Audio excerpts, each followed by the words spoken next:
ఎక్కడో పుడతాం, ఏదో ఆశపడతాం, తెలియకుండానే పరుగు మొదలు పెడతాం.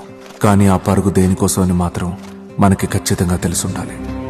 జీవితం చాలా చిన్నది, కానీ దాని అర్థం పరమార్థం దేనికోసం జీవించామని దాన్ని బట్టే ఉంటుంది.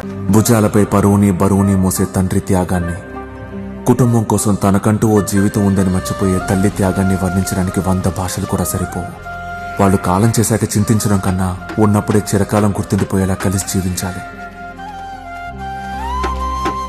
దారి తప్పిన నా అడుగులు గాడిలో పడ్డానికి నాకు ఇంతకాలం పట్టింది.